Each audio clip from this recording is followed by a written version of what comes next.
people ready? I guess we're back.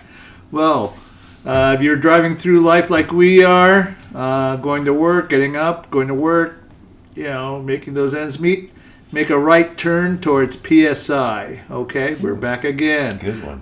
Yeah, pretty good. Well, hopefully, put on your body slippers. Well, maybe in my case, a little bit more left than right. Okay. Well, folks, this is Dr. Mark. I'm Elmer, and we are Mark and Elmer's PSI Piano Scene Investigation. And we are back again. Yes. So, if you like our show today, if you've liked any of our shows, please go down below our video, like, comment, and subscribe. Also, visit us on Facebook. We welcome the conversation. And today, Thursday, May 28th, 2026. If you are born today, you share the same birthday as Yuri Egorov. Yuri Egorov, born today, 1954, died in 1988. Whoa. Yes, he was in the USSR. Yeah, I know. 33, according to the stats. They shoot him? No. You never know over there. You never know. But he defected in 1976 to Rome, Italy. Oh. Yeah, if you ever get a chance, go over there on Wikipedia and look up his story. There was somebody else we talked about, and I think a while back, it was a woman. Yeah. Who also ended up in Italy. There's a number of Soviet musicians who went to Italy. Italy, yeah. And there's a school of Russian pianism in Milan or something like that. I didn't know about that. Yeah, I looked it up. I thought it was based on one of the ladies we talked about. It was kind of interesting. But Pavarotti, when he was really young, he toured the Soviet Union. Yeah, I know. They had, the Italians way back then, politically, were really biased towards communism after the Second World War. Yep. And America and the CIA kind of went in there and helped politically change that. Yeah. I don't know if it's helped, but we changed it. Yeah. But that didn't prevent them from having, a certain contact with the Soviet Union back in those days. There's some black and white YouTube videos of Pavarotti when he's I know. I've seen those. Very thin, and the voice is there. Yeah, no kidding. It's not quite what it became. The mature, but in Russia. In Russia, yeah. Boy, yeah. I think those are back in probably post Van Cliburn days, but somewhere around there, yeah. Yeah, I saw those. To interrupt. Oh, that's okay. That's okay. Anyways, yeah. Also born today in 1830, Carl Filch. That's Filtschch. He is Romanian. He was born today in 1830, died in 1845. What? You heard what I said. 15 years old? He was only 14. And he's a pianist. He's a pianist. He was a child prodigy or something? He was a child prodigy, composer, pianist of his day. Wow. And was considered Chopin's best piano student. He studied with Chopin. He studied with Chopin. So would he get tuberculosis or something? Yeah, he did. Yeah, is that he what died? Yeah. Yeah, and do you think he gave it to Chopin? When did he die? 44, right? He died in 1845. Chopin died in 49. 49, yeah. But anyways, yeah, Chopin, who wasn't really thrilled about teaching, usually never gave any students more than one lesson a week. This kid, he wanted to see him 3 times a week. Wow. He says this young man understood him and his music more than anyone else. Oh. He says he doesn't imitate me, he says, but he understands the sentiment, in his music. Who was was it a Liszt student, but he was really famous in the 19th century for playing Chopin. Was it Mark Hamburg or another guy I'm thinking of? Also, who was quite regarded as the Chopin pianist, but he was from the Liszt school. From the Liszt school, yeah. I can't think of his name. Maybe not Mark Hamburg. But, one of the big ones. Yeah. Who was the one that was really famous for the octaves? Oh God. You know, Rosenthal. Yeah. Well, no. But Rosenthal played nice Chopin. Oh yeah, he did. Very nice Chopin. There's I'm trying to go off names. Frederick Lehman, August Stradel. No, they're thinking earlier, a little older guys, earlier list students. Yeah. Who Arthur maybe Friedheim. been around when Chopin was at least alive. We actually have footage of Arthur Friedheim Playing, yeah. Yeah, that's interesting. Well, and Liszt himself was a great fan of Chopin's Emil music. Sauer. Yeah.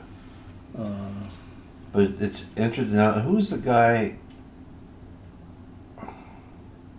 No, he was a Clara Schumann student. Yeah. No, but we talked about this guy, Polish dude, kind of portly fellow eventually, and they were Marston Records. Raoul Pugno. No, that's French dude. The French dude. Paul Koshansky was the violinist, right? Yeah. So it was Raoul something-ski.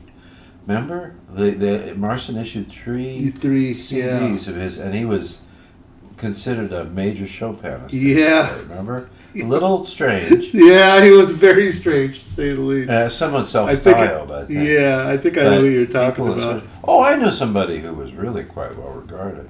Vladimir de Pachman. Oh, Vladimir de Pachman. As weird as he was, Yeah. It's interesting. He had kind of, I don't know, Glingle personality or something. I mean, really stand out there, stand alone. He did famous little tricks and things like when the bench wasn't right, he asked him to bring out a phone book, and then he tore out 2 pages and sat on it. Right. Like Princess and the Bee. But he's said some interesting things in that one book that we talked about a while back. Yeah. That American Journalist lady. Yeah. About milking cows? But the interesting thing is, I mean, when you listen to him play, the guy could play. Oh, yeah. And interestingly, he really stresses serious attention in a very detailed kind of way to the technique and preparation and things like that. And from reading Harold Schoenberg's book years ago, I always had the impression that Pachman was kind of a stage clown, got away with murder because he was so funny and entertaining. But no, the boy could play. Yeah, oh yeah. He really played Chopin quite well. And was he possibly... I'm talking off the top of my head. That's okay. I'm just excited to be back in the show. Talk to somebody, because my wife's been gone most of the last 2 weeks in Arizona. So it's very quiet here most of the time. So I'm jibbering. Okay, that's all right. Keep going. Did Vlado Perlmutter... Vlad Perlmutter, yeah. Did he study with the Pachman or somebody like that? Oh, that's a good question. I have no clue, but you're on the right track. He did study with one of those masters, and he's a great one. I've got originally at least one LP recording, and I've got some CDs of Vlado Perlmutter. Yeah. And he lived in France. I don't know where he's from with a name like that. French. He was French? He was French. Yeah. Even with a name like that, huh? Yeah. Well, maybe he's like originally Russian French or Slavic French or something. We could look it up. Yeah, I'll look it up for you. Okay. And believe me, with all this guesswork, there'll probably be a lot of little on the screen correcting all the mistakes, but... Yeah, well, anyways. Can I say something? The boys are gone. Oh, yeah. Because... Grobu's, he's kind of a star, right? We talked about at this it point, show. he's saving the world. He took the boys out to Hollywood for a party. Oh, no. Yeah, and God knows with Eager going wild Eager out going there crazy with this. on the beaches in L.A. Oh, my God. Now, he's not that old yet. But, oh, gosh. But is Dimitri with them? Dimitri's not with them. Oh, no. No, Grover went, but now Misha went too. The koala bear.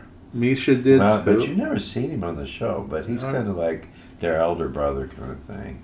Oh, but Grover took everybody along for a big party out. But he doesn't run as fast as the others. Yeah, you don't need to. He just can go like this and make him disappear. I haven't heard a peep.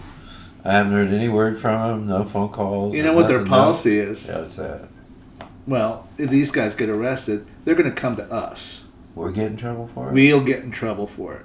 I think that's their policy if they're out in Hollywood, California. Well, because they've been having a lot of trouble. Are we technically their legal guardians, or are they just staying with me?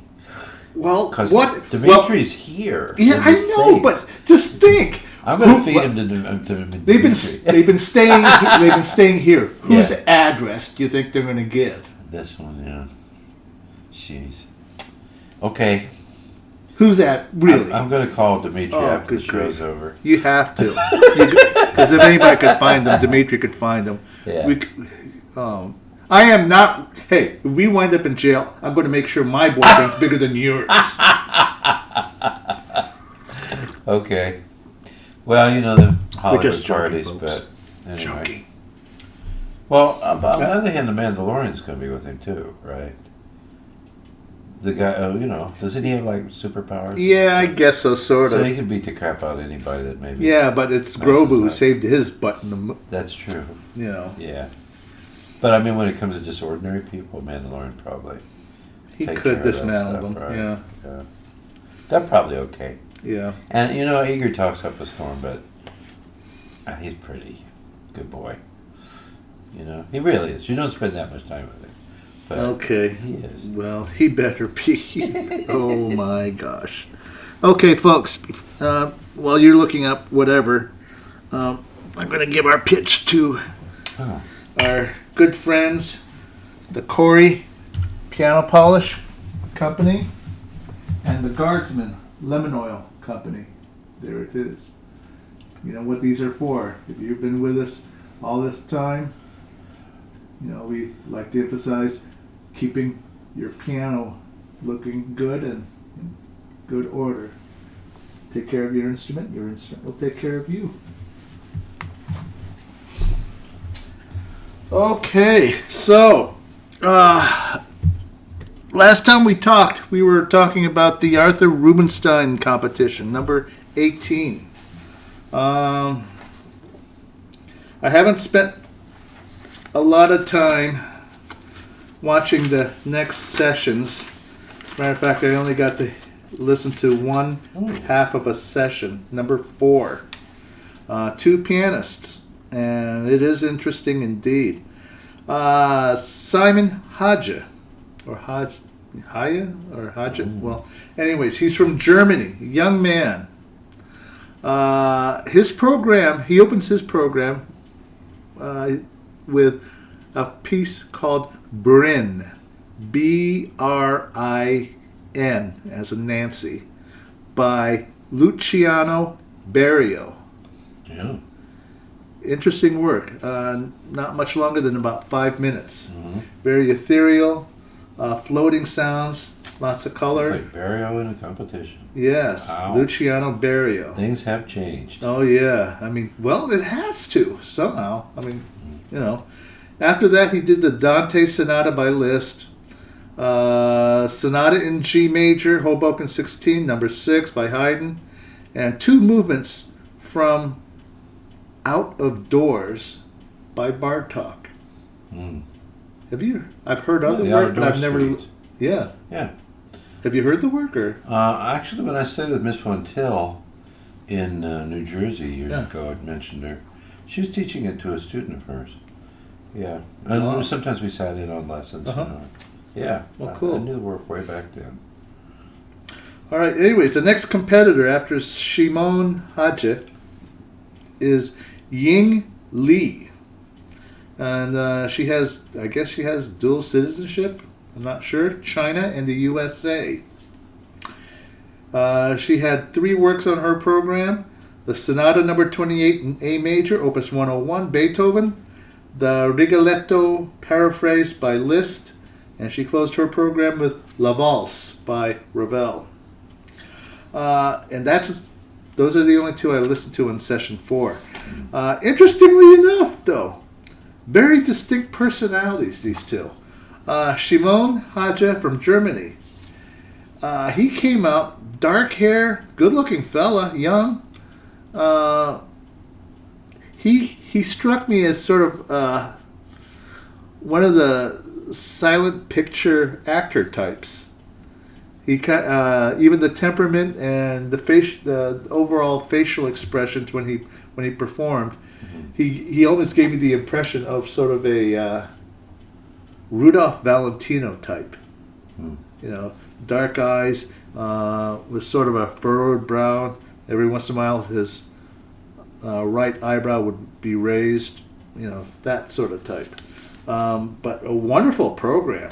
Wonderful sense of balance and interesting pacing of the Dante Sonata in particular, especially at the beginning, where, you know, in a lot of recordings, you hear the opening tritone theme at the beginning, ba-bum, ba-bum, ba-bum, ba-bum, ba-bum. But his sense of pacing and his the way, I mean, even that opening was a phrase. Now, a little bit more about that in a little bit. After that was a sonata in G major. It proved that he can be very charming. Mm-hmm. He has that, definitely. What sonata in G major?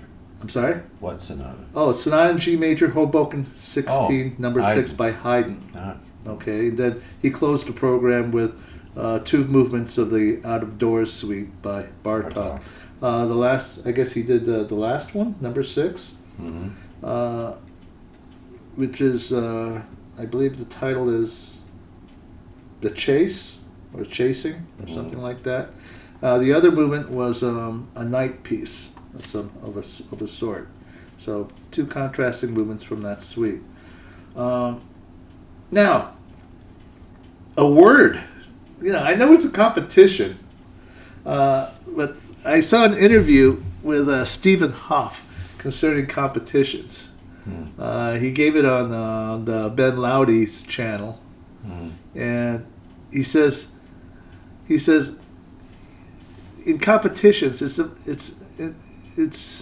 you know, he says he finds it rather, well, the word he used was dangerous. Okay, was dangerous. He says you have these pianists that go up there. Yes, they want to put their best foot forward when they perform, but he says it's dangerous to make it a big deal about what you do with just introductory material at the very beginning.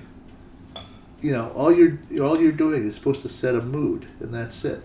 But he says there's this strong tendency for these young pianists to make every single measure, every second, to be musical, is what he says. You know, when you have plenty of material left to give it more of a musical, you know, more of a musical structure, is what he says. Now, the next pianist up, Ying Li. My goodness. I believe she's one of the older competitors. Mentioned that, yeah. Yeah. Sonata number 28 in A major, opus 101, Beethoven. Okay, well, it's not, I mean, the opening is not really giving you the impression of a very weighty work. 101's a hard piece to bring off. Yeah. Yeah. But I don't know. Her touch seemed a little bit too feathery for my taste. You know, I think about the way it begins. It strikes me as though he could have been in the string quartet world, thinking about the way the melodies just kind of open up and flow. I was thinking more of a pastoral approach as opposed to just, you know, sort of in the air, in the clouds or something. Yeah. But that was the only thing I had to say about that. I got to hear the opening to the Rigoletto paraphrase, and already, you know, she understands. She understands, you know, what the introductory material that Stephen Hoff was talking about. Not a big deal until she comes to the main theme. Okay, so, and it is very apparent that La Valse by Ravel. Okay, ooh. I love the work. It's a wonderful work for piano or orchestra. Personally, I prefer the orchestra version of it. It's very colorful, but I hear so many Asians play that work these days, so they're very drawn to it. Brilliant work. I want to give a shout out to my guy Leonard Pinario, who was probably the first to introduce it on the piano platform. It was interesting. His story behind it was that he loved the work since a child and wanted to see if it would work well for piano. So he started writing his own transcription of it until somebody told him there already is. Ravel already, had written one for piano, and so he did. He just gave up on it and decided to do Ravel's version of it for piano. Anyways, I look forward to with bated breath to listen to the other pianists in the next few sessions. I'll give you another full report in our next PSI episode. So, an interesting thing popped up on my YouTube menu. We all remember Horowitz's 1965 return on the concert trail, right? I'm going to assume a lot of you pianists out there know what his program was. Yes, for review, organ toccata in C major, Bach Busoni arrangement, the Fantasy in C major, Schumann, Sonata number 9, Scriabin, followed by the poem in F sharp major, Chopin set of Mazurka in C sharp minor, opus 30 number 4, Etude in F, opus 10, closing the program with the Ballade in G minor by Chopin. Sounds familiar? Yeah. Okay. How many of you know of the concert he gave before he decided to take that 12-year sabbatical? Oh, well. Was there Scriabin in it? I don't remember. There was Scriabin in it. Yeah. I remember that. There was also, I don't know if he did this during this retirement period, but Samuel Barber dedicated his sonata to him. Yep, he did. And before he performed it in New York for the premiere as such, he gave a special concert in Havana, Cuba. Yeah. Before that, and all the boys went down there and listened to him play it down there. But wasn't that work written in the 50s? I think so. Which means, because he became he did all that during his quote-unquote retirement. He probably did. He was still producing. I mean, he was still producing recordings. He came back in 65, right? So it was 53 when he was done. And I think the Barber Sonata was just maybe before that, before he retired. Yeah. Because there's a fabulous mono recording of it. Yeah, yeah. My God, when he plays the fugue and things. And oh, yeah. I mean, Horowitz, it's interesting to hear those recordings before the retirement. Uh-huh. One can understand what alarmed Arthur Rubinstein. Yeah. The speed, but what he really had was extraordinary clarity. My God. It's not like, Czerny fingers. It's just that it's like any voices that needed to be brought through or anything, he had total contrapuntal control of his two hands. The fugue is simply one of the most electrifying performance I've ever heard. Oh, it's an ordeal, folks. It's an experience. You got to listen to it. Van Cliburn recorded it too, right? He did record it, and it's a wonderful, beautiful, very that Russian golden tone kind of performance. But John Browning as well. And John Browning, wow. But Horowitz's recording has that what they often refer to as kind of a feline energy, and electricity, something electrically charged and kind of sexy a little bit, and just the sound that he gets from the piano and everything was incredible. But I went off on a tangent. Yes, here. amazing. So, what was this program? The very last one he gave. Okay. Here it comes. The very last one. This is amazing. Okay, he opened up this program with the Rhapsody in E-flat major by Brahms from Opus 119, number 4. Maybe that's why he retired. He was not a Brahms pianist. Yeah. But get this. He followed that piece with the Sonata in B-flat major, Deutsche 960 by Schubert. Wow. Wow, that's so Arthur Rubinstein-y. Yeah, I know, but get this though. I was reading in the notes that he was apprehensive to perform it because it was so long. Oh, the B flat, yeah. And so Horowitz clearly was the master of the miniatures. yeah, I mean, the things that he could make you experience in 2 to 5 minutes yeah, are continuously memorable. But in some cases, when he's kind of weird, like in the 70s when he recorded with Columbia and stuff, yeah. there is a recording of the G minor ballad of Chopin. Mm-hmm. It's like just kind of episodic, one Yes. thing after the Yeah. next. Yeah. It doesn't have a kind of a continuous Yeah, logical progression. flow Yeah. of ideas. It's more just like pictures and expression. Oh, that's an interesting painting. Oh, that's an interesting moment. Oh, there's another one. It's a very strange performance, and there's some weird stuff. Oh yeah. I've got one recording that I would never mind giving away. Yeah. Is the Columbia Records LP Yeah. of 3 Beethoven piano sonatas. Uh-oh. You know this one? Yes, I do. Really? Yeah, it's out there. Yeah. So go ahead. I'm But sorry. anyways, yeah. So we stopped with the Schubert, yeah. We start with the Schubert. Okay. He does edit the last movement. Really? Yeah, he says he Intentionally? cuts. Intentionally. He made cuts in it because he felt, the length of it Ah, was just a bit much for him. But Rubinstein didn't. oh no, he didn't. And there's that wonderful performance of a live recording in Spain, I think. Spain. Black and white yeah. video on YouTube. It's a magnificent Schubert Oh, performance. absolutely. It doesn't surprise me. So after that, he had his Chopin set. Nocturne in E minor, Opus 72, number 1. Ooh, that one? Yeah, that's what the first one I learned as Yeah. a teenager. Yeah. And he followed that up with the Scherzo number 1 in B minor. And that was it for Chopin. After that, he did the Sonata number 9 by Scriabin. There's your Scriabin. Yeah. And he followed that set. It's a whole Scriabin set here. Sonata number 9, Etude in B flat minor, Opus 8, number 11. Yeah, that's the The Etude in C sharp minor, Opus 42, number 5. I played that one. Yeah.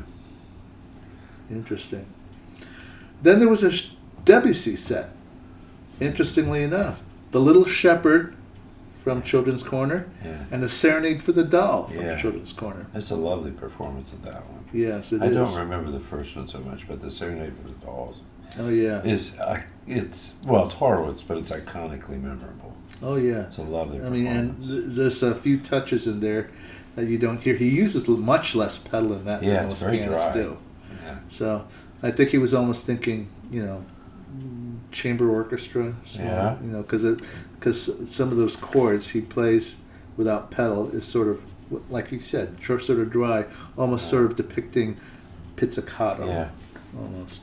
So, anyways, he follows that up with his arrangement of the Hungarian Rhapsody number 2 Yeah. by Liszt. That's also a famous recording. Yes. I think. Well, there are a recording of that concert is available, or not, because the problem is pirated stuff. But there's some wonderful stuff that he recorded right before the retirement started. But the thing to remember, folks, he may have been quote unquote retired from the stage, but he continued to release some recordings throughout those 12 years. Yeah, he did. Some amazing things. I've got this wonderful blue box bound thing with this Yep. booklet inside. The one with his paintings. There's paintings and everything, and there's some really famous Horowitz performances in it. Yep. Like his version of the Second Rhapsody, Yep. and some of the Eight and Cell, but there's some bigger stuff in it too. Oh, yeah. It's quite good.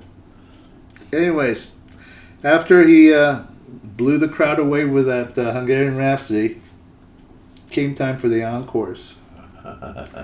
And so the first encore is that A minor waltz Of Chopin. by Chopin. Yeah. You know, the one that's got the cello. Yeah, that one.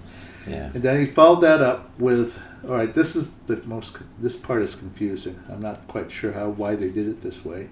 But he did the rondo movement from the Sonata in B flat major, Opus 47, / Opus 24, number 2 by Clementi. Uh huh. So I think it was in his retirement period when he released that first famous album of Clementi Sonatas. Yeah. He really got into some other composers that probably wouldn't have drawn huge crowds originally. Yeah. And Scarlatti as well. Oh yeah. As he got into that kind of thing. I think he was able to explore in the privacy of his own home and then through recordings, Exactly. repertoire that Was on his bucket list. well, like even with this concert, I mean, I wonder if some people heard what the program was going to be, and of course they're going to go, "Oh, it's Horowitz. We're going to see Horowitz play." But Brahms Rhapsody, Schubert B flat. Flat? Yeah. It's a weird beginning, I mean, some of the later stuff makes sense. Yeah, it makes sense. But That was a monster and program. Oh yeah. I mean, the Schubert by itself, it's if you bigger call than the the- repeats, yeah. 45 minutes. Yeah. It's a bigger one than the other one. Yeah. So, anyways, the final encore was the last movement of the Sonata Number 7 by Prokofiev, Yeah. and that work by itself That's an amazing just created performance. pandemonium in that hall. That's an amazing performance. Yeah, I mean, Yeah. just the overall sound and Yeah. the perpetuous movement. Is the that whole thing. the seventh? Was that somehow connected with Leningrad or the Soviet? It's one of the war victory? sonatas. Yeah, it's one of the war sonatas. It's a powerful work. If you ever, some of the things he's mentioning, some of these recordings, they are. I mean, you got to hear them at least one time in your life because Oh yeah. you can't forget them. Oh and yeah. this performance of the seventh, it just reminds me at the same time making comparisons. There's a wonderful recording of the sixth with Van Cliburn. With Van Cliburn. Yeah. Wonderful thing. Yes, it sure is. Is that the one where he pairs it with the With sixth it- with a barber on the other side? I think it might be. I'm thinking LP. I'm thinking. Yeah. So am I. I think he did. I think those are the two works on that album. Yeah. Wow. And the sad thing about him apparently, which is why he was apparently motivated to start his competition the way he did, he did some solo playing, but most of the time he was a concerto pianist because everybody wanted to see this tall, handsome Texan. This is the same period as the Beatles. Yeah. Van Cliburn was kind of like the classical world's Beatles. Yeah. Right? The girls, there were Van Cliburn girl fans that were Oh just, yeah. and little did they know they were not going to get anywhere with that. No. But he said that after about 10 years, he was burned out from playing, of course, Tchaikovsky, Rachmaninoff III, the Grieg, mostly concertos. And he said he talked with his manager about, I want to do this, I want to do that. Van, nobody wants to hear you play that. He wanted to play chamber music. Yeah. Van, nobody wants to hear you play chamber that. music, Yeah. They want to hear you with a 120-piece orchestra, And he was, at the time, I mean, Arthur Rubinstein was probably collectively in a year's time making more money. Yeah. But Van Cliburn at the time was, I forget what his he fee hit stardom. was. He was getting paid bonker money Yeah. for one concerto performance every single time he Yeah. played. He was bringing in the bucks. Yeah. But part of the reason he started his competition and required all these different aspects of playing, he thought, and given the training that he'd had originally, which was classical Russian school stuff, he thought he'd, just do it all. I mean, as Arthur Rubinstein did. Arthur Rubinstein was quite a chamber pianist younger on, but it was famously when he discovered the Guarneri Quartet. He went backstage after one of their performances. Can you imagine that? I know. These young string players, and into the green room comes Arthur Rubinstein. Yeah. And he says, I'd like to do some music with you. Can you Oh imagine my that? gosh! Can you imagine? And there are these wonderful recordings of the Mozart piano quartets and various kinds of things. He said, if you read his biography, it's the kind of stuff he used to play at those private parties in London at his friend's house. But Van Cliburn never really got that chance. No, I mean, there's a few solo albums, but most everything else that you can get access to, my understanding, is just concerto performances. Yeah, right? and well, I'll tell you a little secret. Well, it's not much of a secret anymore, but he did come to Columbus a few times. He was here in Columbus for a few times, and after having performed either the Tchaikovsky concerto or the Grieg concerto, he did make his way to somebody's house. Somebody he was very familiar with from Juilliard, actually. And so I won't give his name. But he was a local piano teacher. And they had 2 beautiful grands in the middle of the living room, for which the 2 of them sat down together on 2 separate pianos and played Rhapsody in Blue for 2 pianos. Wow! So there's a small handful of crowd here in Columbus that were lucky enough to listen to Van Cliburn perform the Rhapsody in Blue. You were at that concert? I wasn't there. Oh. I wasn't there. An acquaintance of mine was there, and they told me that the 2 of them went over there for his reception to this house, and they practically stayed up all night drinking and having snacks and listening to the 2 of them perform Rhapsody in Blue. And I would imagine that he just sort of sat there and doodled while he was talking to people. And could you imagine just Van Cliburn at a party, just sort of just doodling away, just playing tidbits and pieces of this and that, while having a conversation with a drink over here and laughing over here, and it reminds me of, since you mentioned Gershwin. Yeah, he was rather infamous for because he'd go to all the parties in New York, and people started to say, "Oh God, there's a piano here. We'll never get George off the piano." Because he was quite the performance hound. Yeah, well. I know a story where somebody actually did get him off the piano. Really? Yes. Only one person got him off the piano. Rachmaninoff got him off the piano. He told him to he says move aside. He says and he calls over Vladimir Horowitz. I don't know. He had a pet name for him. I can't remember what it was. Maybe we can look it up, or maybe some of you might know. I know. Georgi or... yeah. I'll look it up. Yeah, if you can find it, that would be good. But he calls him over by his pet name for him or something, and he asks him to play his dance eccentrique. And so he sat down, and so apparently he got Gershwin to move over so Horowitz could sit down and play. Can you imagine that, though? So at somebody's New York penthouse apartment, George Gershwin, Sergei Rachmaninoff, and a young Vladimir Horowitz, because this would have had to have been the 20s or the early 30s. Oh, something like that. Because Gershwin was gone by 38. Well, and Rachmaninoff died in 43. Yeah. So this is probably back in the 20s. Yeah. Shortly after Horowitz had come for the first time. Yeah. Can you imagine that?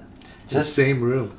The automobiles, the fashion. Yeah. And just the elegance of the 1920s and everything. My God. Champagne, cigars, hors d'oeuvres. Wow. Yeah. So, but anyways, it was an interesting program. I got to listen to the whole entire program. On YouTube, they have it, the title. I'm sorry, folks.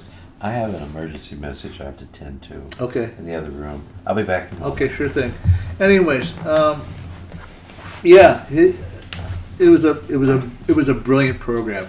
If you haven't gotten a chance to listen to this, his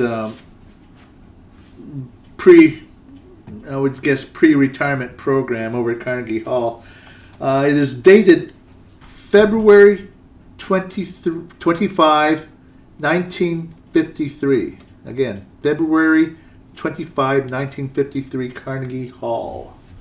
The program was just what I just told you. You could see you could hear the program on YouTube. I don't recall the channel, but the actual title of it was, if you just type in Horowitz Burnout Concert. I'm not quite sure if I like the term burnout, but that's what it says. So Horowitz Burnout Concert. It'll lead you right to this performance. And dare I say it, I was much more captivated by this performance than I was to his return concert. Even though I liked I adore the return concert. Here you're catching Horowitz at a time, when he was practically at the height of his powers, really. Anyways, that's all I have to say about Horowitz's program. Now, anyways, folks, while Mark's taking care of his phone call over here, I'm going to, I guess what we call this here, okay. We'll at least we'll go into PSI's High Plains Thrifter. Here we go.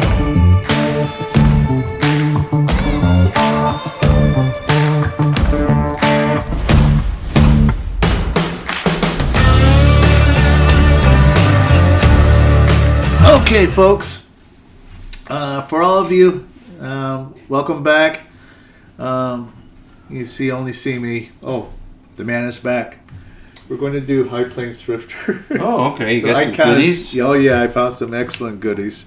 You're going to like this. Some very intriguing items here. Okay. Can I tell you something about Vlado Parameter before we go? Yeah, sure. Okay? Sure. I looked some stuff up. You like the guy, right? Oh, I love the guy. Yeah, he actually studied with Ravel. I forgot to tell you about that. That's right. That's what I want to just share some information about him because I don't think we've ever talked about him. No, we haven't. I'll put a picture up of him. Yeah. He looks very French in a way. Oh yeah. He's got that kind of big French nose and a sharp chin, and he's blind in his left eye. Oh, I didn't know that. From an accident as a boy. But the name, his Vlado Perlmutter, was originally Vladislaus. Ah. He was born in Lithuania. Ooh. When he was about 10 years old, his family moved to Paris. They were Polish Jews. And, yeah. Not a great time. I mean, Rubinstein talks about the actual pogroms in Poland when he was a boy. Cossacks would just come through with their swords and start hacking at people in the streets and stuff. It's awful. Well, he when he was 10 years old, 1915, he was accepted to the Paris Conservatory and studied with Moritz Moszkowski. Oh, gosh. Listen to this. Later, with Alfred Cortot. Oh, boy.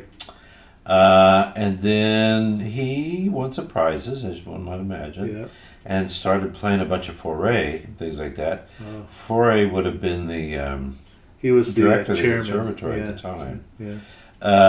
And then it says in 25, so this was 10 years later, so he was about 20.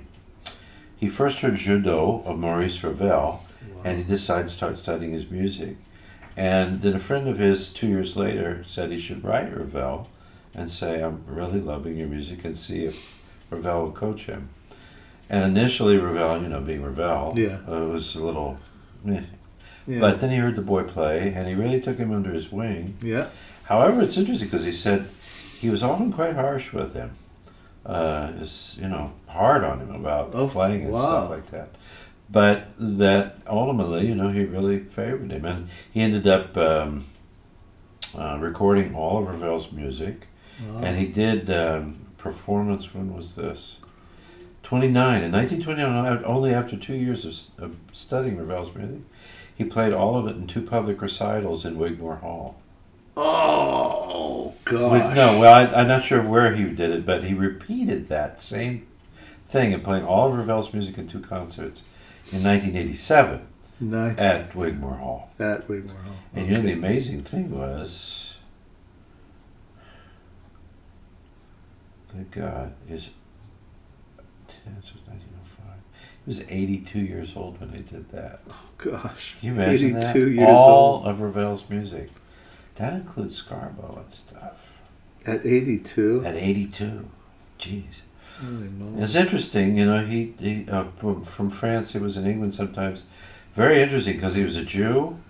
The Gestapo were actively hunting him down in France once they'd occupied the country, and he escaped to Switzerland in 1949. Wow. after the war was over. No, he did not in 49. Around, well, when was it? 1940. Yeah. And he was in Switzerland for about 9 years, and then 2 years after that, he joined the conservatory. And I was looking at some of his students. A number of them I don't recognize, but you know the name Catherine Stott, the British pianist? Yes. She was a student. Melvin Tan. Melvin Tan? The 40 pianist, studied with him. Wow. Christian Zacharias, the German. No way. And Roy Howitt, you know? Roy Howitt? Scottish pianist. Oh my gosh. There's a whole bunch of other ones. Wow. But I don't know that, I don't recognize, although there's one guy, Spanish pianist, Joaquin Soriano, you know? Soriano, yes I do. Yeah. Yeah, I have his recording of the So, Defia Gardens in Spain. the amazing thing with this guy, he died at the age of 98 in Paris. He continued to play until, so his, well, it says until he was 89. Yeah. And the last 10 years or though he took it off. But the really lovely thing is he married his wife, Jacqueline Delaveau, in 1934. And they were together until she died in 82 for 48 years. Oh my God. And then he still lived another 20 years without her before he died. But I'll put the guy's picture up and stuff. Yeah. And I highly recommend listening to this guy because I'll shut up relatively soon because we need to get on move with Thrifter. But there's something special about his playing, right? Yeah. There is a Frenchiness to it. There was a Frenchiness. But there's something cleaner. Is it because he's so fascinated with Ravel, which requires this kind of really clear classic kind of playing? Yeah, I mean, he's very representative of what back then would be called the French style. Very clean, rather nimble sounding. Has almost a crystalline quality to it. Mm-hmm. Particularly in Ravel. I mean, really, you look at Ravel's music, piano music in particular, has been described as sort of intricately put together, almost like a Swiss watch. Yeah, he was Swiss. So, yeah. Swiss French. So there you go. Ravel was. So anyways, if you are interested in listening to his Ravel, I believe he recorded the entire Ravel repertoire on Vox label, on the Vox label. He later on would, this is in his older years, I think I saw his CD recording on Nimbus of the complete Chopin etudes. So, yeah, there's a whole bunch of stuff that he did. Quite a recorded legacy. Oh, yeah. I remember when I first, I was with Dr. Wynn, I think it was about 15 or 16, and he gave me my first ABC preludes. Oh, yeah? And I know I was pretty precocious and, pretty good, but a little naive, I mean, in Springfield, we had some great performers that came through. And I got to go and hear people play whenever. But I suppose, when I first started to play the Debussy and stuff, and I would find recordings, it was a little harder to. I would go out to Camelot and look for Debussy preludes, if they had them. The whole concept of impressionism, I just thought it meant lots of pedal. You know what? That's what I thought too. No, and the interesting thing is that even with Debussy, like I played the Ingolf Cathedral. He's very specific about the pedaling. Oh yeah, he's very specific. But I just kind of like created great washes of sound to create the impression of the cathedral coming up and going in the water. Yeah. But it's interesting because then I think some composers like Ravel and Poulenc caught on to that. Poulenc is very fussy and specific about pedaling in his music. Now there is sometimes when he even talks about, I forget what it is in the French, but in a haze. Yeah. There's something, whatever the French is, I'll see if I can find it. Yeah. But there are other things like, what is that work that he dedicated to Horowitz that just goes like the dickens. It's a short little piece. Which composer are we talking? Poulenc. Poulenc. There is a toccata. Is that the toccata? There is a toccata that was dedicated to Horowitz. And that sucker flies. He plays that like, again, electricity, but it's very dry. Oh, very dry and very intricate. And if you listen to Poulenc himself play, they fashioned themselves in a way necessarily, and I think this is what Debussy was probably trying to do in a way. I maybe not speaking out of turn, hopefully, but I think the French 20th century school early on was clearly a reaction with Debussy, clearly a reaction to Wagner. Oh, yeah, it was. This intense chromatic romanticism, right? Yeah. Well, as sad as it is in a way, but it has historically always been a kind of a this way or that way kind of thing, is the old ideas from all the way back in Greek culture of Apollonian and Dionysian, which became classical and romantic, more or less. Yeah. Those are the kind of distances you could travail somewhere in all of that. And the French were actually moving towards what they considered a kind of new classicism. Now, it's interesting that Stravinsky, in moving to France, really adopted that and even refers to it that way, that they really seriously began to explore 18th century composition, Mozart and Haydn, and to use those concepts. Prokofiev does it with his music as well. There was this move away from romanticism more, and what it amounts to mostly is it's about structure. Classical stuff is more oriented towards more clearly defined structures that have balance and kind of integrity to them, where romanticism, was, and who's mostly responsible for that is Beethoven, right? Breaking down those walls and barriers and making music just happen and make it flow. And naturally it moves towards a narrative kind of style, which is exemplified by a lot of Chopin's longer works, even the ballads, as he calls them. And then I think especially the quintessential representative of that style was Schumann.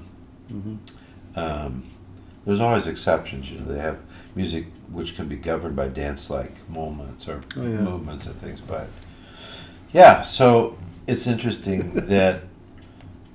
But I always felt, the first time I heard Perlmutter, I don't know exactly what it was, but people, you should just pull out some recording of that boy and listen to him, because there is the old school French thing, the clarity thing. Oh, yeah. But there's something more there.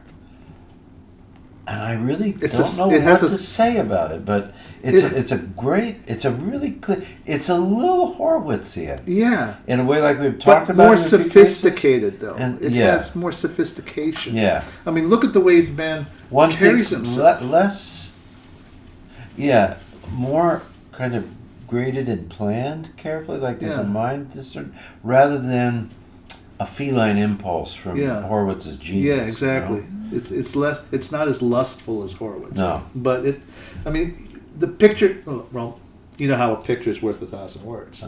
If you look at some of his pictures, there's pictures of Vlado Perlmutter with that French hat. Yeah, but he's also holding a cigarette holder in his mouth as well. And he's got this sort of this Cheshire cat smile. Sort of like this. Yeah. I mean, that in itself, you could see that in the way his approach to playing the piano. It's in a way. Quite a do you know what I mean? Yeah, I do. I mean, he's like this. He's got that hat and the cigarette holder. It's like charming. This. Yeah, very. I mean, despite the little issue with his eye, he's quite a striking and handsome looking man. Oh yeah. And you could tell by just the beret and the big long cigarette holder and everything. There's real personality. Very French. Yeah, very much very so. French. Very much so. So we talked about him. That's good. I don't think we've ever talked that much about him. No, we haven't, because he's... And I mean, he's one of the boys, I think, on top of the iceberg. Oh, yeah, he's definitely one of those guys. He's definitely not in the water. I mean, his legend has already been made. I mean, really. And another pianist who studied with Ravel, Robert Casadsu. Oh, Casadsu. Yeah. He studied with Ravel as well. His sister became famous for playing Mozart. Concertos himself as Mozart. Performer. And performing with his wife and son. I have some recordings, LPs. Yeah. Because, he was one of them that was around back in those days. Would it be a terrible thing for me to say? I just never got gripped. Casas Roberts? Yeah. Never really got taken with it. Well, what do you think about that? What do I think? Well... You think I'm missing something? Well, you know what? It's funny you should say that. Because usually when I listen to a recording, I almost know right away whether I'm turned on to it or not. There's some recordings where I'll actually sit there and listen to the whole album. I didn't do that with Casadsu. I just looked around on the back of the record sleeve and tried to find out what was on the album, and I'll think, okay, let's move on to the next track and see what that sounds like, which is what I did. I'll just, look around with tracks. Now, I was particularly interested, I was intrigued by the fact that he, his wife, and son would do these 3 piano concertos by Bach. And Mozart. And Mozart as well. So I found that very intriguing. But, okay, I'll throw another one in there. Yeah. Was never, I would say gripped, Yeah. Just somehow, I don't know, maybe because I read his book or something, but Rubinstein just always went directly into my chest. Oh, yeah. And then Horowitz is just like, holy cow. It's like that guy in the Maxell commercial sitting back with his hair going back. And various kinds of people. Rachmaninoff, come on. It's just stupendously, and maybe a little bit idiosyncratic playing, but wow. Wow. You know? But so another one I was going to mention is Philippe Entremont. Entremont? Not really big fan. No, the interesting thing is, as I've gotten during the COVID period, and we talked about this earlier in the first season, as I began to really discover the old French school, wow, there's some incredible pianists coming out of that period of time. Oh, yeah. Some of the really big ones like Cortot or somebody like that. But in a sense, I think Perlmutter might have come out of there as well. Yeah. But some of those, specifically French pianists, at a certain period of time, they were around. They were back in the 60s, 70s, 80s. Just didn't get me. Didn't really grab me. I'm not sure why. My training was very Germanic. Yeah. Mostly. Howard was Russian, Jewish, kind of back when he studied with Miss Levine, Rosie Levine, but I'd say in general I had kind of Germanic training. I don't know why it was. Now there's other people like Marc-Andre Hamelin, right? Marc-Andre But he's Canadian, French-Canadian. French, yeah. Wow. He's something. He's like playing Godowsky and stuff like that. It's wild stuff. I know. He could very well be our. There were some newer guys. Who's another guy that became more famous in the 80s or 90s? I think it was Jacques.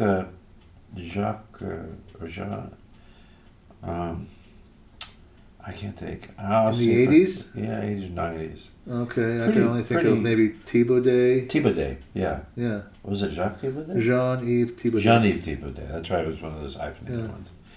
I liked him at times. Oh, yeah. I heard. But now then there's some that are associated with being French pianists and that they adopted the country, like Michel Baroff, isn't it? Michel Baroff, yeah, he's Russian, one of the guys French. that I got his list recordings. Yeah, he's in Paris Conservatory now. Wow. Yeah, and he and Entremont are like. Oh yeah. They just that was the impression I got. They just didn't like each other. They were both jury members at the Chopin competition. Oh. And I guess Michel Baroff had this Asian student that was in there, and Entremont gave him a hacking, score on his card. I think there's some, like I said, there could be something going on, okay, because the guy still won gold medal. He came first, so.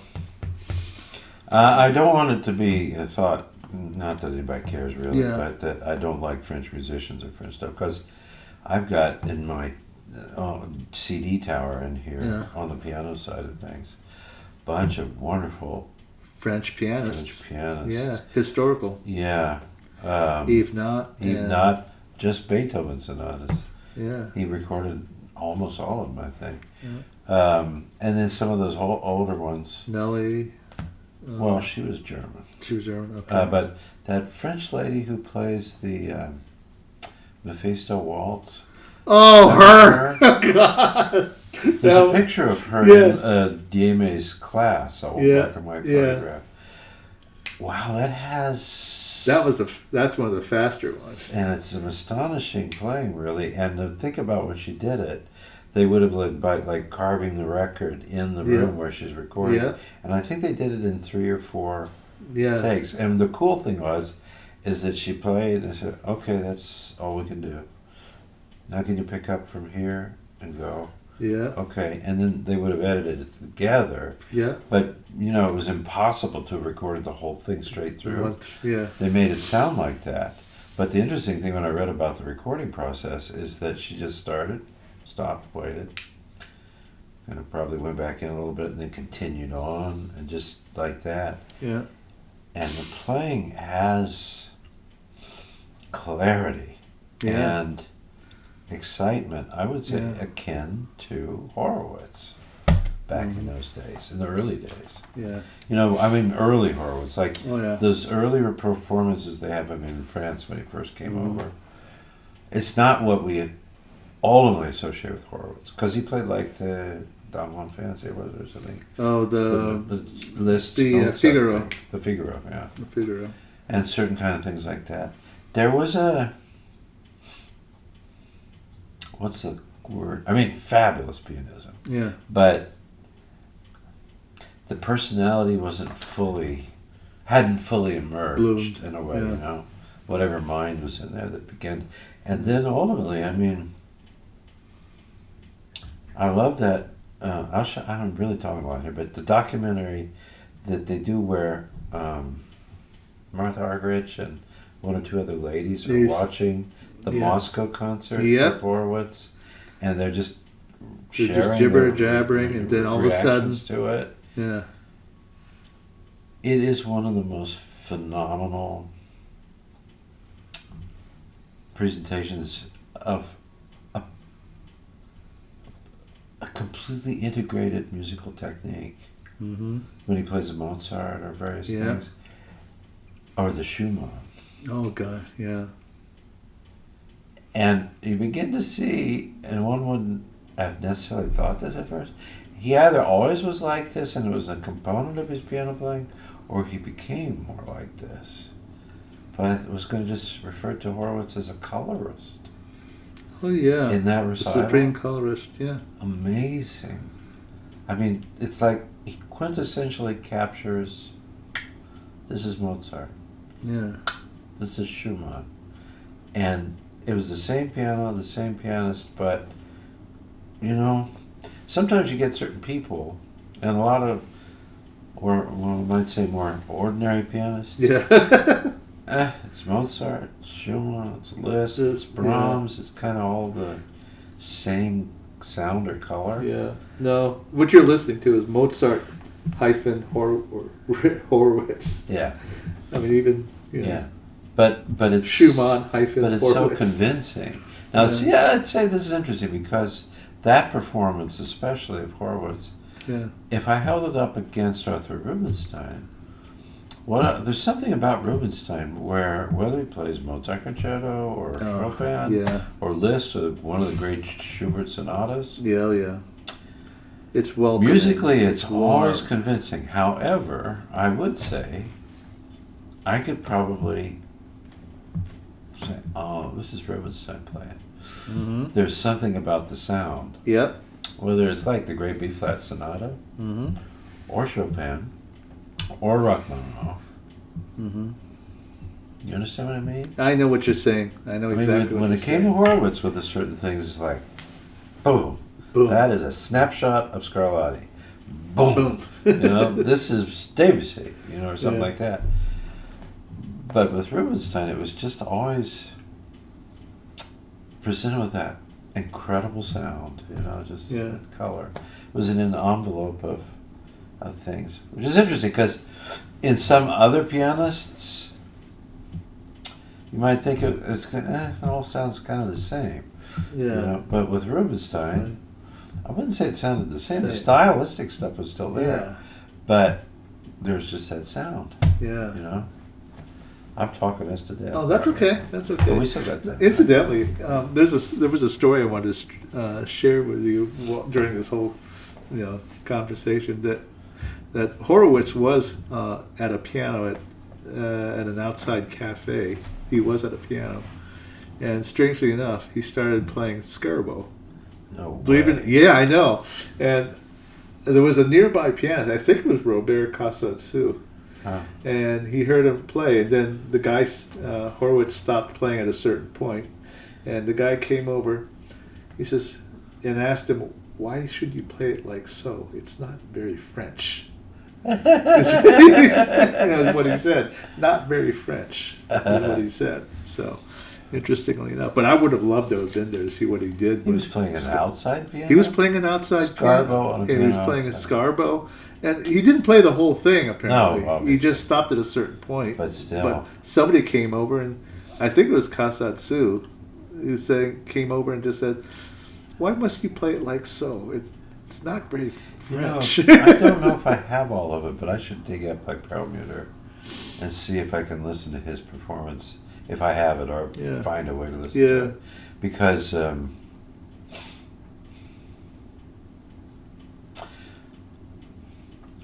I think most of the performances I know, for example, Scarbo, are not by French pianists. Mm-hmm. One of the most famous ones is the guy that got Ivo Pogorelich. Pogorelich, for Yeah. example. Pogorelich. Wow. And there's that wonderful Argerich is very lesson famous with his for it, wife, too. where she's working with Yeah. him when he's a young guy. Argerich. Martha Argerich? Yeah, Martha Argerich is very well renowned for that work Yeah. as well. In more recent years, we have, help me out here, Anne Kwafalik.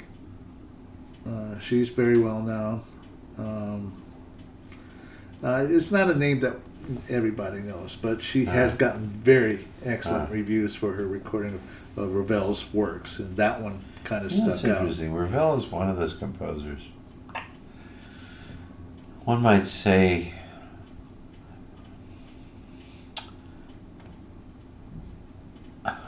not every pianist plays Ravel. No, not every. And let's put it this way: most pianists don't play very much Ravel.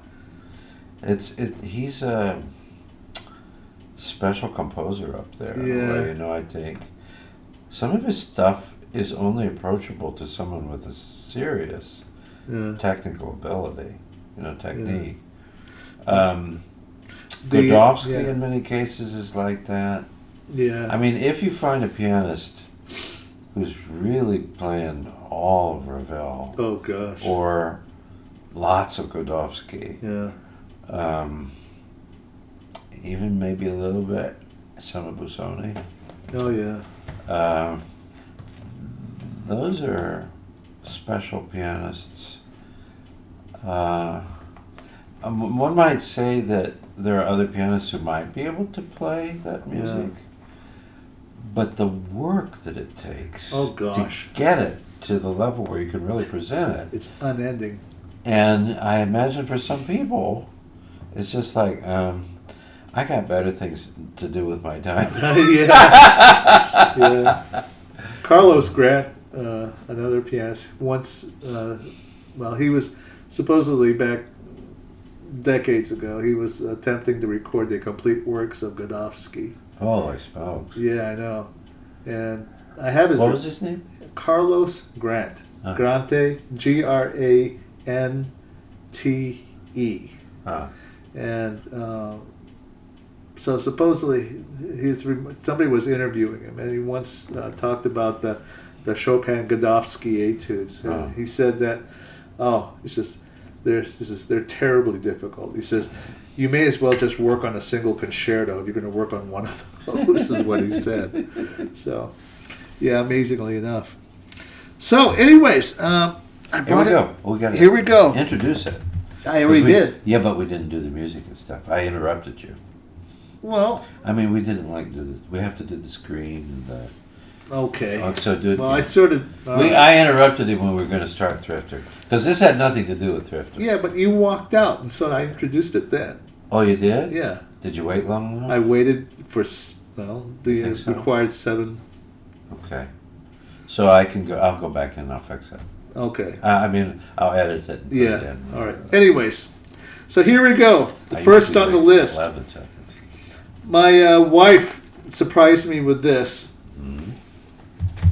It is one of the latest releases by Arkady Volodos. Oh. And on it is the Schubert Sonata number 17, D major, Deutsch 850. It is a 4-movement work.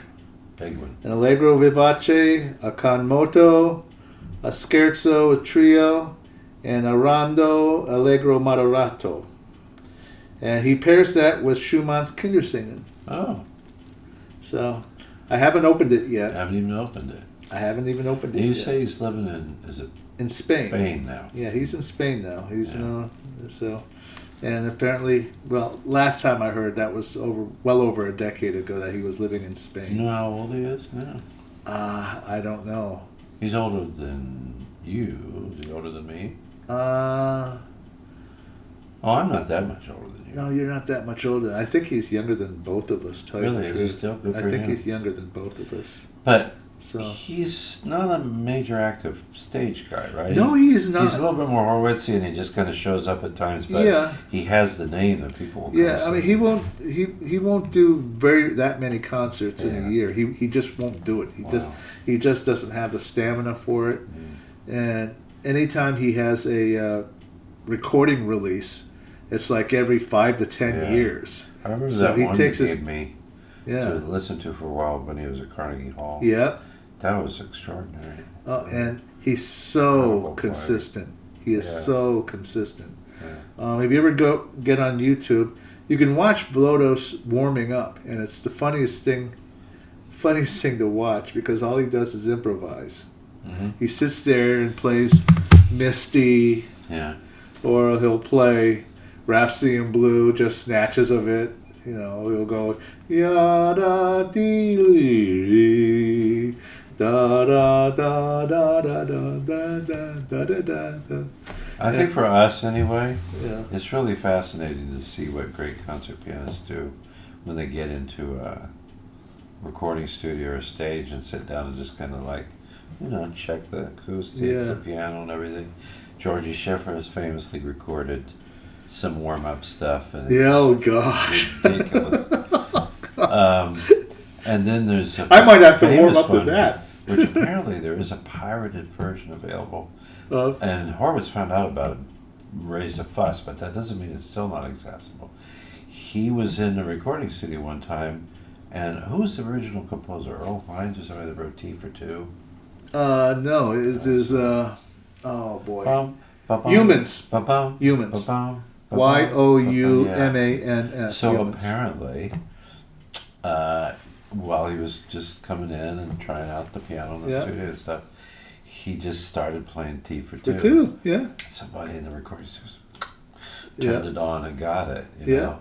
But he found out, and he really was furious. Oh, gosh. But my guess is it might be available. But it's just interesting to see, because there's some interesting stuff.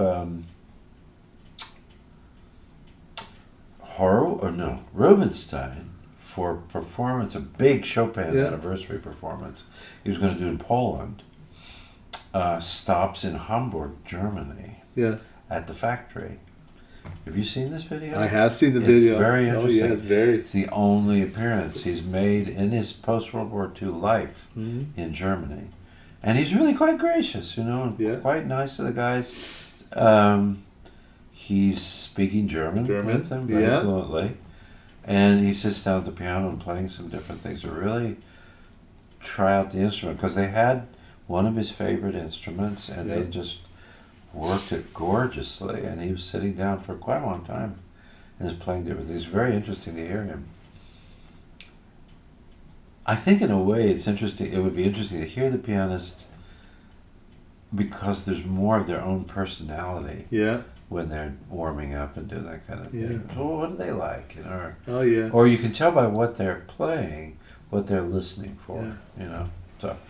Well, you know, one of those interesting peculiarities about Rubinstein's and his pianos that he goes out to play with. He always brings a can of hairspray with him. Oh yeah, what's that about? He sprays the keys with the hairspray so that his fingers don't slip off the key. They stick right to the key. Wow. That's what he does. That must be murder though on the inside down in there. I'm just telling you what he did. He just takes this hairspray and just psst, and that's it. Very interesting. So, but yeah, he says he gets upset. Advise you, unless you are as big as Arthur Rubinstein, don't put any crap on the piano because they'll never bring you back. Oh gosh, yeah. He says he got upset one time before a Carnegie Hall recital concert that somebody came over and cleaned the piano. Before he came out, he got upset about it. Yeah. And Franz Moore was there. He says, "Well, we can solve that problem. Hold on. This is hairspray." He says there was some hairspray in the dressing room, and he says, "This will work." He says, "I promise you." And he goes out, and Rubinstein went out there and smiled from ear to ear. He says, "Oh, this works." Wow. So he never forgot it. Interesting. So, anyways, Arkady Volodov's a recent release. Wife Got It For Me. Schubert Sonata, number 17, D major, and Kinderszenen by Schumann. What'd you do to be such a nice boy to get a present like that? Well, I kept the house clean while she was gone, so. But it wasn't without help. Yeah. So, okay, this other one. I brought this a few weeks ago. I finally had a chance to listen to all 3 CDs. It's a Mozart collection of all the variations for piano. Oh. It's not done very often. It is done by a young pianist, Walter Chodak. Chodack.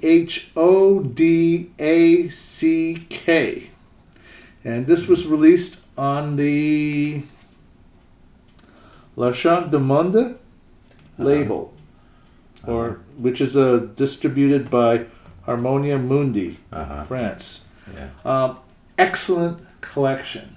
I don't know too many pianists that are willing to sit down and have the patience to go through all the Mozart piano variations, but this guy went and did it. I don't know a whole lot about Walter Chodak.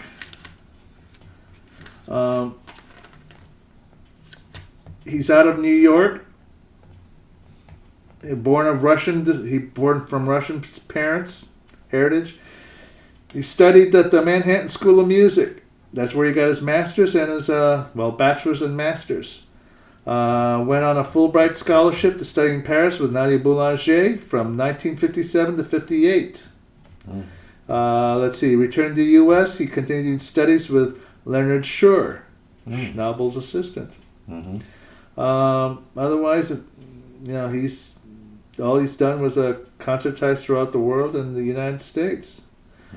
He has recordings of Beethoven, Schubert, Prokofiev, Scott Joplin, and other American composers. And that's all we know. But it was an excellent collection. He plays with lots of charm. He doesn't try to overblow any of the works.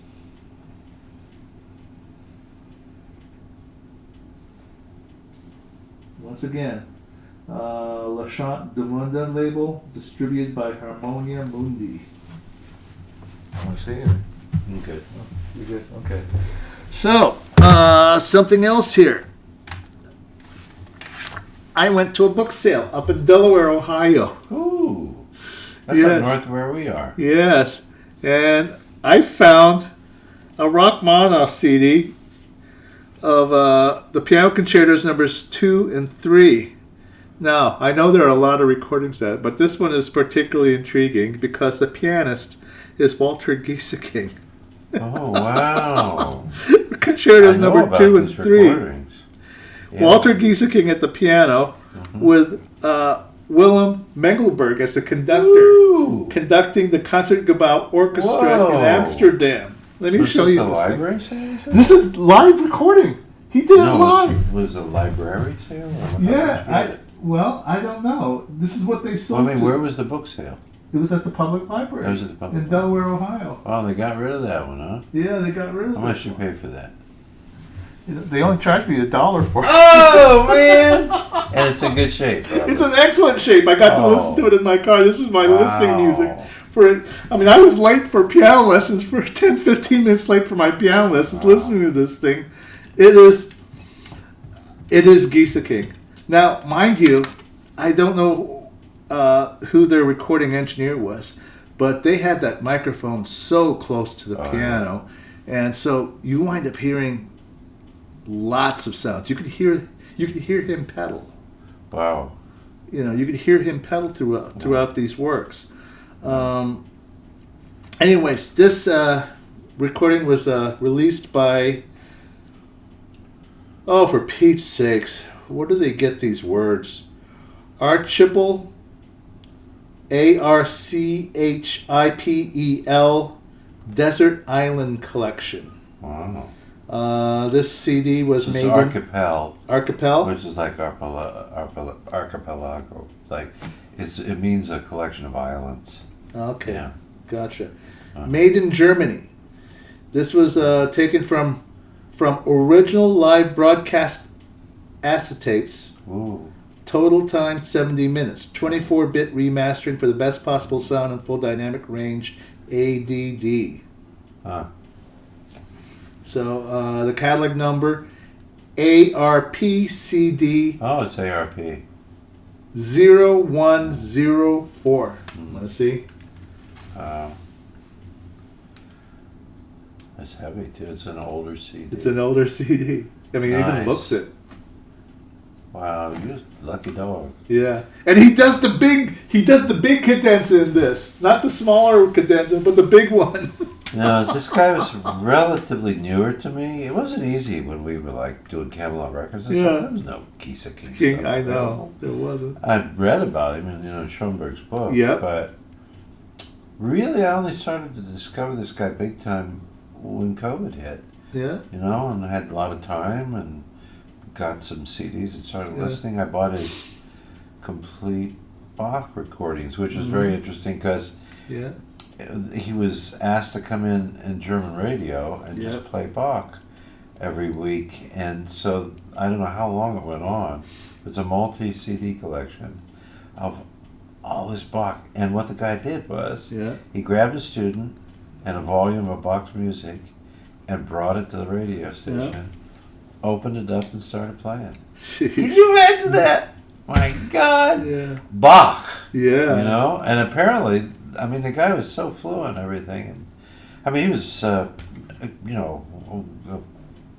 mensch by the time he did this. This is after the Second World War. Yeah.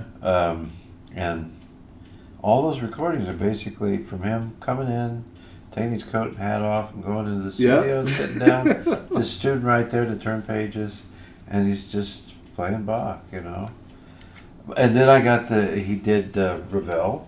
Yep, he did Ravel. And Debussy. Debussy. And, he was kind of famous historically because, again, German pianist, really famous for French repertoire.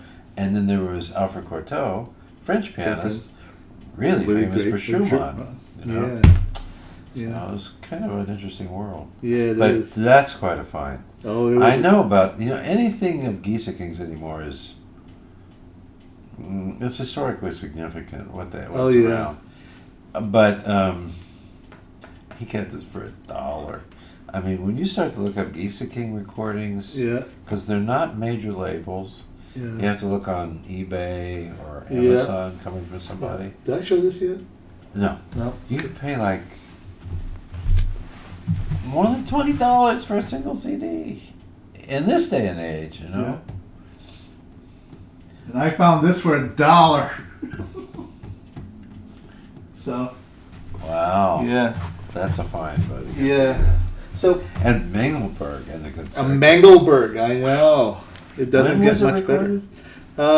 This was recorded. All right. 20s? Well, they were recorded not too far from each other. 1940s. Oh my! During the war. Yeah. The Concerto Number 2 was recorded on October 10th or October 31st, 1940. The Rachmaninoff Concerto was recorded on March 28th, 1940. So it's just a few months. The Blitzkrieg. Yeah. So, anyways, that's what you have here. One of the only time I was introduced to Gisa King, probably back in junior high. The public library had his Beethoven recordings, and interestingly enough, a Grieg vinyl recording. Oh. So I did get to listen to him play Grieg. It was quite intriguing. Okay, and let's see one of the last CDs here, and we are definitely scraping the belly of the iceberg here. I recognize the CD label. So this is a Chandos release. Yeah. Chandos, and it is the American 20th Century Piano Music. In this CD recording collection, you have Barber's Piano Sonata, which we just got through talking. Copland's Variations. Ooh. John Corigliano, Fantasia on an Ostinato. Yeah. Persichetti, Third Piano Sonata. I think I know this recording. And Pozdro's Four Preludes. So, if you're not familiar with a couple of them, well, John Walter Pozdro, born in 1923, but I doubt he's still around. Preludes, 4 of them, 7 minutes and 55 seconds. The pianist is one David Allen Wehr, W-E-H-R. Not who I thought. Now, who you thought? I don't remember, but I remember some of those pieces. I have a recording with some of those bigger ones on it, but I forget who it is. Where'd you get this one? How much did you pay for it? I got this one over at Upper Arlington. Uh-huh. This was Upper Arlington. They had it in their, they had it, what was left over from the book sale. Uh-huh. And I'm surprised I didn't see this one right away. Uh-huh. But here it is. David Allen Wehr. He looks like a younger guy. Yeah, there's pictures on the back. Yeah, there's pictures in the back. Yeah. David Allen Wehr. This recording came out in 1989. That's quite a few years back. David Allen, let's see here, was born in Princeton, New Jersey. Ooh. Both mom and dad are professional musicians, both graduates of the Westminster Choir College. Oh. They were his first piano teachers from the age of 4. Mm-hmm. Wow. He also studied with Peggy Neighbors, Irwin, Edward Zolas at the Cleveland Institute, Sakara Costa at the University of Kansas. I didn't know that guy taught there. Anyways, through the university's Artist in Residence program, he coached monthly with Leon Fleischer, Malcolm Frager, Misha Dichter, Gary Grafman, and Byron Janis. Wow. David Allen Wehr continued on an international career, which was launched when he won the gold medal at the 1987 Paloma O'Shea International Piano Competition in Santander, Spain, over a field of 50 contestants from 20 countries, including the Soviet Union. Uh-huh. So, anyways, excellent CD. What I liked about it is that it sounded very American. Now, what I mean by that, he's very in tune with the style of, just in general, American music. Even the fugue in the Barber Sonata had sort of a swing quality to it, and easy. Nothing. It's not like the Horowitz recording. Okay, the Horowitz. I respect it. It's a beautiful recording, but it's also very Russian. This guy, I would say, has a very good feel and understanding of American music, and he understands Samuel Barber as an American. Same thing can be said about the Aaron Copland variations. On every track on this, I don't think you can go wrong. He's wonderful. It's a good, excellent recording. It was my traveling music for about a good week. Mm. Mm. Nice. Anyways, there you have it. Now, I have one more item here. It is a book. Oh. Rachmaninoff in Exile, Goodbye Russia by Fiona Maddox. Here, I'll show it to you. And I just found this book 2 days ago.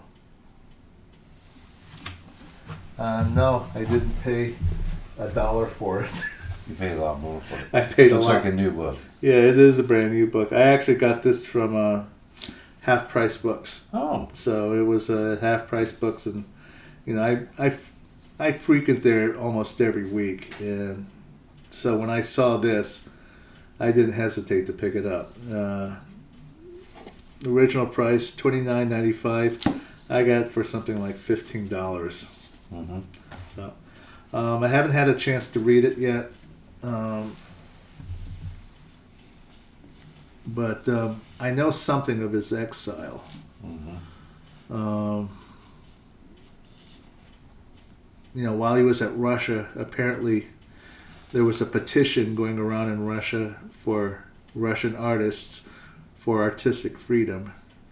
And when the authorities found that document and saw his name, they pretty much blackballed him. And so that, and the fact that the failure of his symphony, the failure of his premiere of his first symphony, was in steep depression at the time. According to family members, he wound up being a piano teacher at an all-girls school in Russia. Anyways, coming to America, it was a necessity. He wanted a career. He wanted artistic freedom, so he came to America.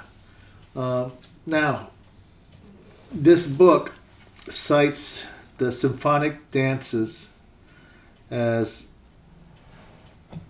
I guess, his final major work. And for good reason. Symphonic dances. For one thing, it's in D minor.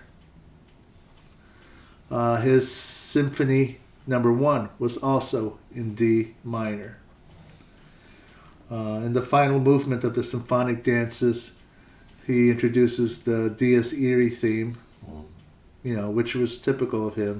There's a lot of his major works. There's the Dies Irae theme sort of pops its head here and there. You'll hear it in the Paganini Rhapsody. You'll hear it in the Piano Sonata Number 1. Anywhere else, I can't think of any other place that he uses it. Anyways, I don't know. It's.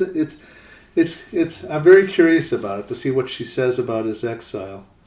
I've only read stories about how he missed his his birthplace of Russia. There's stories about him attending the Russian circus whenever they were in town, and he'd always show up to watch the performances, and he'd clap, enthusiastically, and at the same time wiping away a tear as he watched.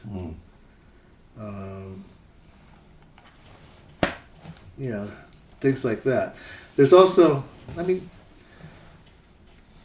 the final work of Rachmaninoff can be debated. I would imagine that the Symphonic Dances would be probably his last major work. It could be. Did you mention this? I was looking at something. There's a recording that's appeared recently that he did of it. Did you already say that to him? There's a recording of him playing the piano, but he's singing the theme. The theme is the saxophone solo. Okay, is what he does, and it's interesting. He had to study He couldn't find quite the right instrument to introduce this one solo part, and he couldn't figure it out. He tried everything. He thought, maybe a bassoon or something, but it wasn't the right tone until somebody told him about the saxophone. And he thought, it's a thought. I mean, Mussorgsky uses it in his pictures exhibition. Ravel arrangement. Yeah. But it's interesting. The saxophone was a 19th century instrument. Yes, it's associated so much with jazz now, but it was actually conceived as a new kind of wind/brass instrument, invented by Arnold Sachs, right? Yeah. In the 1860s or something like that. Something like that. And it was initially used for classical music. Yeah. But at some point, because of its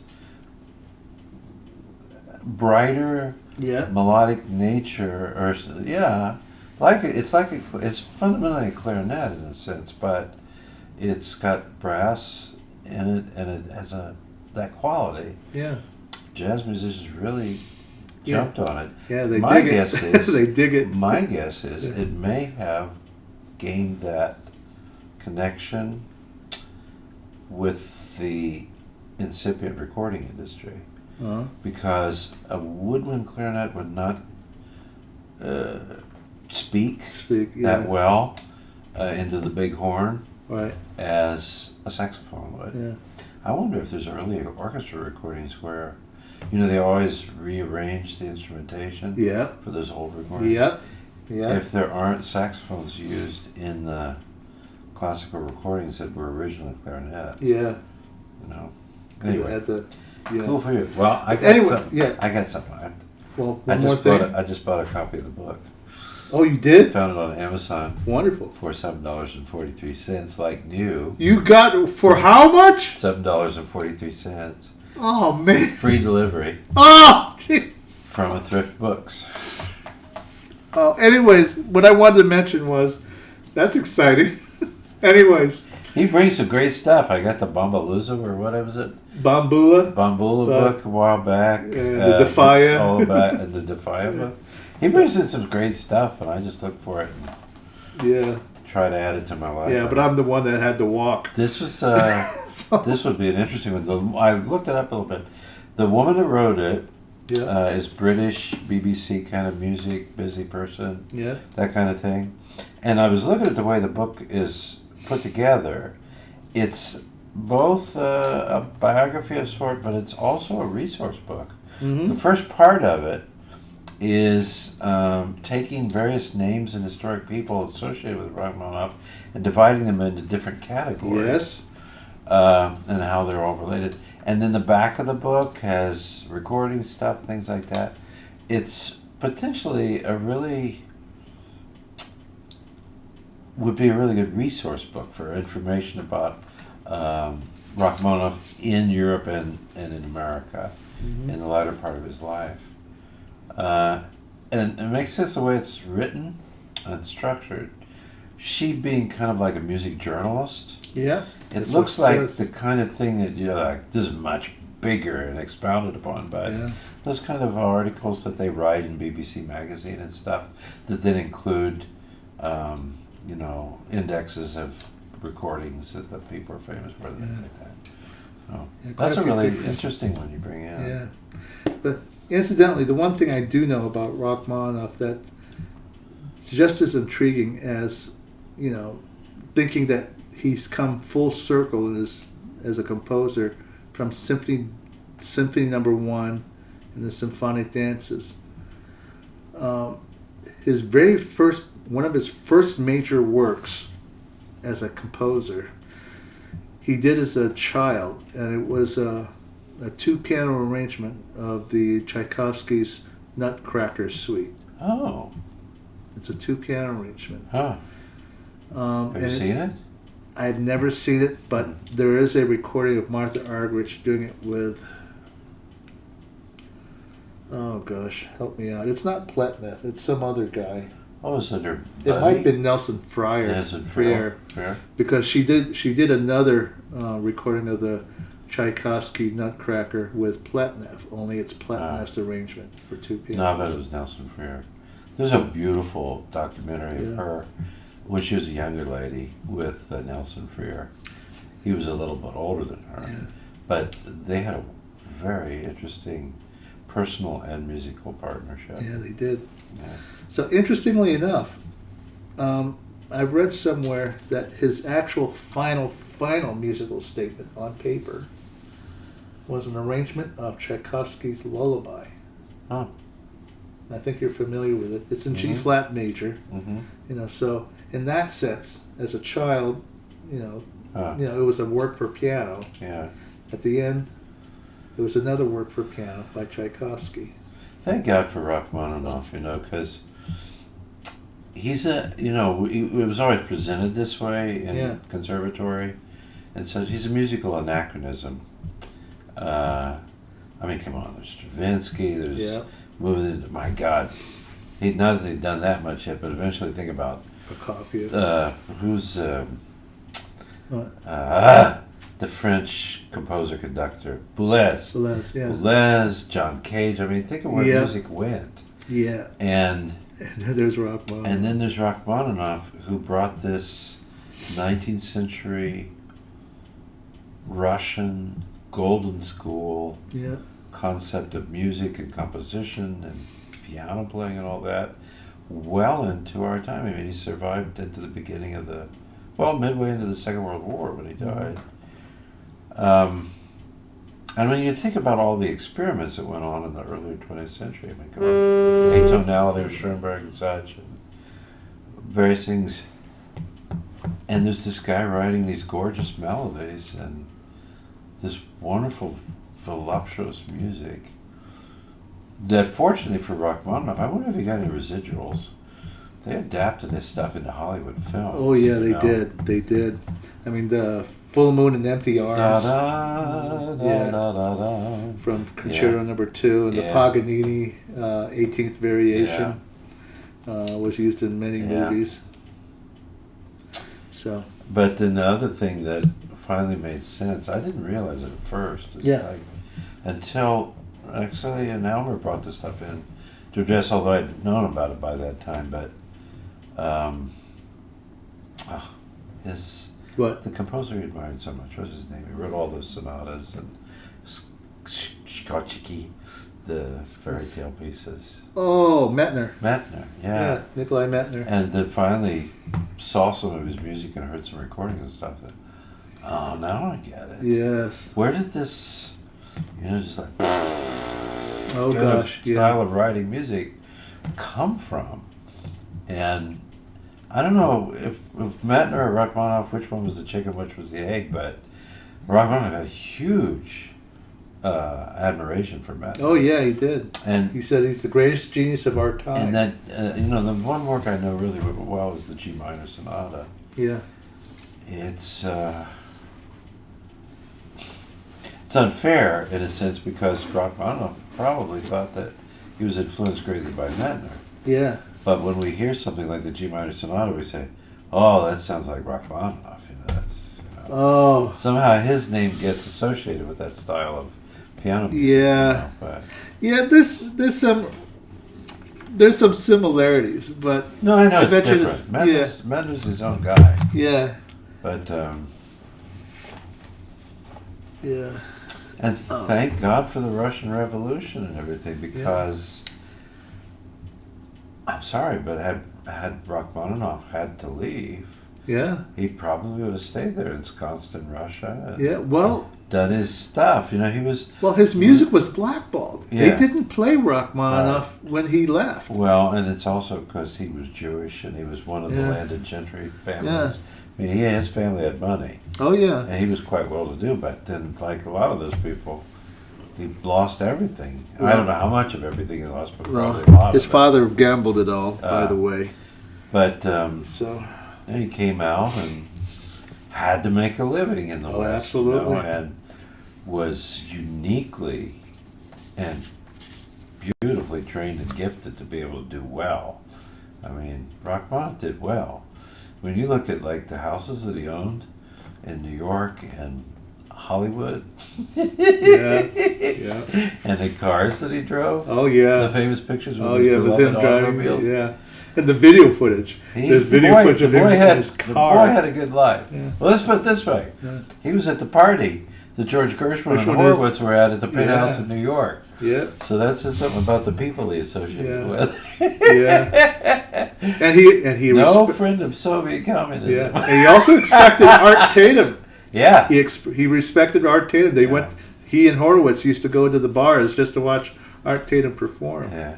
And there's a funny story between Horowitz and Art Tatum. Yeah. There was Horowitz was so intrigued by how Art Tatum played T for Two. Yeah. Vincent Youmans. Vincent Youmans, yes. But so, he watched him play T for Two on the piano, and so Horowitz decided to come up with his own arrangement of T for Two. Yeah. And he actually came back and played it for Art Tatum. Yeah. And so Art sits there and he listens intently, and then Horowitz plays it, and it only takes about 2 or 3 minutes to get through it. But this is Horowitz. But this is Horowitz. And what does Art Tatum say? This is great. Art Tatum says, "Well, where's the rest of it?" And Horowitz says, "Well, that's all there is." Where's the rest of it? But there was another great quote about Art Tatum. Yeah. Horowitz said way back in those days, he said, "God forbid if this guy ever starts playing classical music, we'll all be out of work." Yeah, that would be funny. There was also Bela Bartok there. Bela Bartok used to watch Art Tatum play as well. At one point, Bartok brought staff paper with him and started writing stuff down as he played. Wow. And again, apparently Art Tatum's manager was right there while he was sitting there writing, and Art Tatum asked his manager, "What's the cat doing?" He said, he's trying to write it all down. He wants to play like you. He says, "Well, ain't no writing down's going to get this down." So if you've never heard of or heard his playing, Art Tatum is one of those. What do they call bucket list? Oh yeah, he's from Toledo. He's from Toledo. He's an Ohio boy. Yeah, he's an Ohio. He's a Buckeye. I didn't Art know Tatum. that. Yeah, he was in the school for blind for a number of years. Was he born blind, or did something happen to him? I think he was born blind, but surgery, eye surgery, helped ameliorate some of the problems he was with his blindness. And story has it he was only able to see shadows, and that was it. Shadows. But he started off on violin. He actually started off on violin. Wow. And somebody just stuck him on a piano. He sort of tinkered with it and decided, I want to play this. Yeah. And so the rest is history. But there's intriguing stories about Art Tatum. I mean, if anybody needed to have a movie written about them, it was definitely Art Tatum.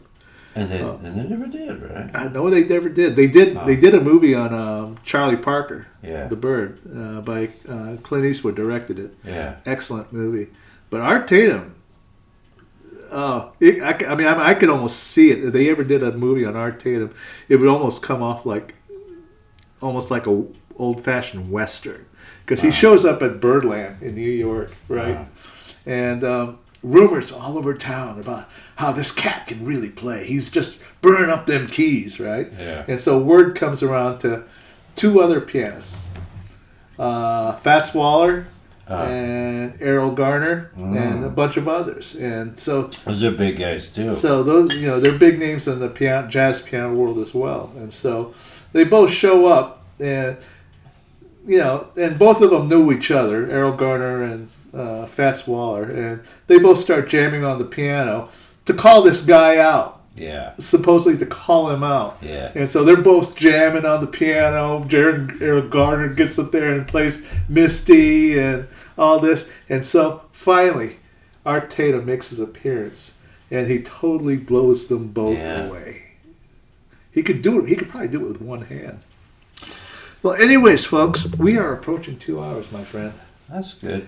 I thought it was a good show. Oh, it's an excellent show. I was kind of a chatterbug, I suppose, sometimes. Oh no, it's okay, Mark. It's just you have he the brought gift. in all the good stuff. Yeah. I just got to throw in my 2 cents here and there. It's okay, Mark. I wish you wouldn't do that.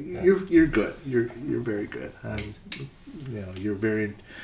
Our viewers find you very intriguing. Okay. Okay. So, folks, if you like our show today, please like, comment, and subscribe. Tell your coworkers, tell your family, tell your relatives all about us. Okay. We definitely enjoy your company. And just in case the boys get in trouble out there, we don't know them. We don't. But we may have to do the next show from prison. We'll find out. So, folks, this is... I'm Dr. Mark. I'm Elmer. And we are Mark and Elmer's PSI Piano Scene Investigations. See you, folks. See you guys.